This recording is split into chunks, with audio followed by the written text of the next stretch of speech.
Shalom saudara-saudari di dalam Yesus Kristus.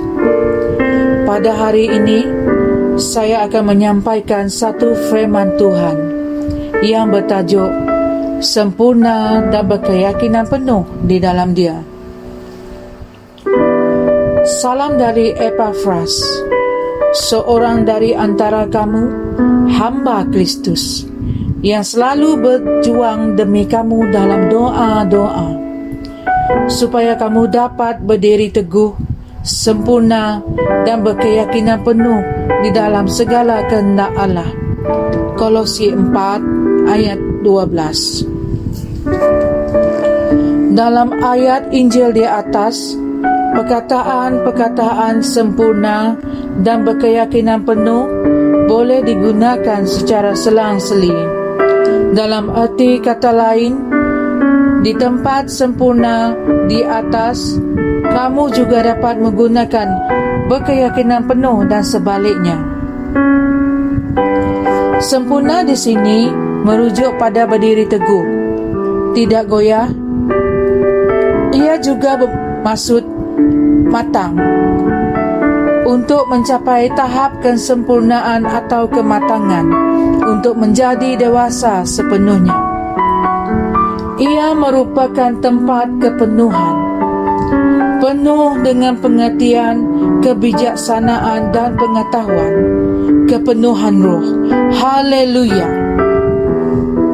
Oleh itu, Epaphras melalui roh berdoa agar orang Kristian di Kolose mencapai tahap kematangan, berdiri teguh, berkeyakinan penuh dan sempurna dalam Kristus. Tuhan menginginkan sebegini dalam hidupmu. Dia mahu kamu menjadi orang Kristian yang cukup matang, matang untuk melakukan perkara-perkara Tuhan. Semakin matang kerohanianmu, semakin banyak kamu dapat memenuhi impian Tuhan untuk hidupmu. Oleh itu, tetapkanlah matlamat untuk mempertingkatkan pertumbuhan rohanimu bagi dirimu. Katakan pada dirimu sendiri, aku akan bertumbuh.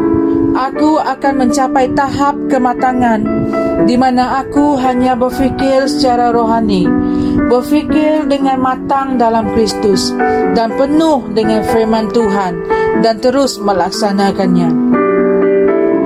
Efesus 4 ayat 12 hingga 13 mengatakan bahawa Tuhan memberikan anugerah pelayanan kepada gereja untuk tujuan ini: penyempurnaan orang kudus, bagi pekerjaan pelayanan, bagi pembangunan tubuh Kristus, sehingga kita semua telah mencapai kesatuan iman dan pengetahuan tentang anak Allah, kedewasaan penuh dan tingkat pertumbuhan sesuai dengan kepenuhan Kristus.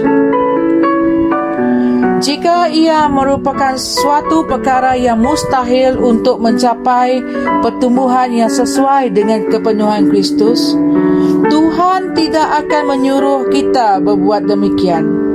Dan inilah impiannya. Oleh itu, lakukanlah ia dengan mempelajari dan merenungkan firman dengan bersungguh-sungguh, dan serahkan dirimu kepada pelayanan Roh Kudus. Sama-samalah kita mengaku bahawa dalam Kristus ada kepenuhan keilahian secara lahiriah, dan aku cukup sempurna di dalam Dia, yang merupakan ketua segala pemerintah dan kuasa. Aku menjalani kehidupan yang luar biasa dalam Kristus, stabil, tidak goyah dan teguh dalam iman, apabila aku berterusan hidup dalam terang firman. Haleluya. Saudara-saudari, sebagai ayat renungan kita, iaitu kita boleh juga merujuk pada Efesus 4 ayat 14 hingga 15 dan Ibrani 5 ayat 14. Kami percaya Saudara-saudari semua telah diberkati dengan perkongsian firman dari Rhapsody Reality. Bagi sesiapa yang ingin menjadikan Yesus Kristus sebagai Tuhan dalam kehidupanmu, kamu boleh mengucapkan doa ini bersama dengan saya.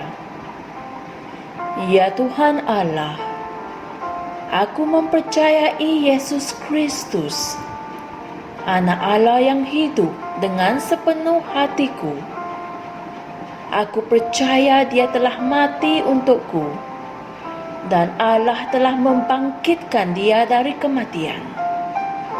Aku percaya Dia hidup hari ini. Aku mengaku dengan mulutku bahwa Yesus Kristus adalah Tuhan dalam hidupku mulai dari hari ini. Melalui Dia dan di dalam nama-Nya, aku mempunyai kehidupan yang kekal. Aku telah dilahirkan semula. Terima kasih Allah kerana menyelamatkan jiwaku.